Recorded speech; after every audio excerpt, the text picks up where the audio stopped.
నిన్న మేము బడుగులేరు ప్రాంతానికి సువార్తగానే వస్తా ఉన్నాం. వాస్తవానికి ఈ ఊరికే వస్తా ఉంటే మధ్యలో బడుగులేరు వెళ్దామని ఆలోచన వచ్చి అక్కడికి వెళ్ళాం. వచ్చేటప్పుడు ఆ చల్లగిరిగిల సూరాపాపిరెడ్డి కాలనీ మధ్యలో, సూరాపాపిరెడ్డి కాలనీ ఐటీసీ బోర్డు ఉంది కదా, పొగాకు బోర్డు, ఆ మధ్యలో ఒక అతను బండి మీద వెళ్తా ఉన్నాడు, కారు కేసు గుద్దేశాడు. స్పాట్ అక్కడే చచ్చిపోయాడు. మేము సువార్తకు వస్తుంటే నేను కళ్ళారా చూసి వచ్చాం. ఆ అబ్బాయికి ఏమైనా తెలుసా నేను చనిపోతానని? కాబట్టి ఏ రోజు చివరి రోజు తెలీదు. మనతో పాటు మన భార్య, మన భర్త, మన పిల్లలు, మన బంధువులు, తల్లిదండ్రులు, అక్క చెల్లెలు, అన్నదమ్ములు ఎవ్వరూ రారు. మనం ఒక్కరమే వెళ్ళాలి. ఇది అద్దె శరీరం. ఈ అద్దె శరీరంలో దేవుని ఆత్మ పెట్టాడు. ఆ ఆత్మ ఈ శరీరాన్ని ఎప్పుడు ఖాళీ చేస్తే అప్పుడు వెళ్ళిపోవాలి. కాబట్టి మనమంతా పవిత్రంగా ఉండాలి. ఈ లోక ఆశల్లో కూరుకుపోకూడదు. ఈ లోక ఆచారాల్లో మనం కూరుకుపోకూడదు. దేవునికి సాక్షిగా ఉండాలి. క్రైస్తవులు అంటే కొద్దిగా గట్స్ కలిగి ఉండాలి. వేరే వాళ్ళకి మాదిరికరంగా ఉండాలి. మన సాక్ష్యాన్ని మనం కాపాడుకోవాలి. మన ఇంట్లో ఇంకెవరైనా చర్చికి రాకుండా తప్పిపోయి ఉన్నారా, వాళ్ళకి మారు మనసు వచ్చేలాగా మనం అంతా ప్రార్థించాలి. వాళ్ళకి పదే పదే చెప్పాలి, బ్రతిమలాడాలి. ఇక్కడ అవకాశం ఉన్నప్పుడే చర్చికి తీసుకొని రావాలి. మీకు అందరికీ తెలుసు, బైబిల్లో ఇద్దరు వ్యక్తులు ఉన్నారు.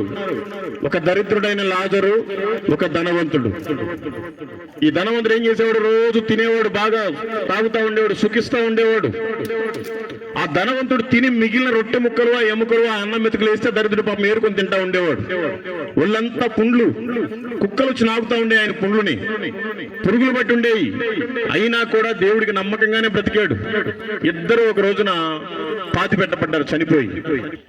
ఈ దరిద్రుడేమో అబ్రహాం రొమ్మున కొనిపోబడ్డాడు. ఈ ధనవంతుడేమో పాతాళంలో యాతన పడుతున్నాడు.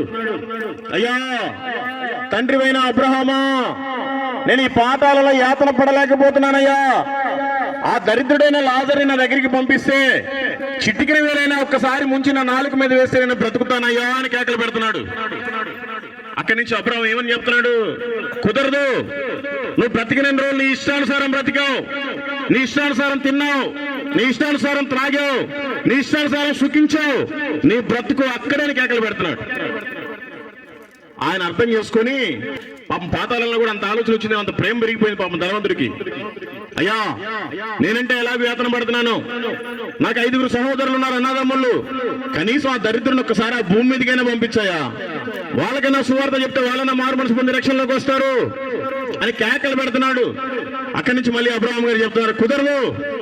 నీవు బ్రతికినన్ని రోజులు నువ్వు మాత్రమే ప్రార్థన చేసుకోవడం కాదు, నీ ఇంట్లో వాళ్ళని కూడా ప్రార్థన నడిపించాలి. నీ ఇంట్లో వాళ్ళ గురించి నువ్వు ప్రార్థించాలి. అప్పుడే అనేక మందిని తీసుకెళ్లి ప్రార్థన చేసుకున్న వాళ్ళు రక్షణలో నిలబెట్టుకోకపోతే వారి పరిస్థితి అంతేనని చెప్తున్నాడు. అంటే మీకు దీన్ని బట్టి ఏమర్థమైంది? మనం బ్రతికినప్పుడే మన ఇంట్లో వాళ్ళు కూడా రక్షణ పొందుకోవాలి.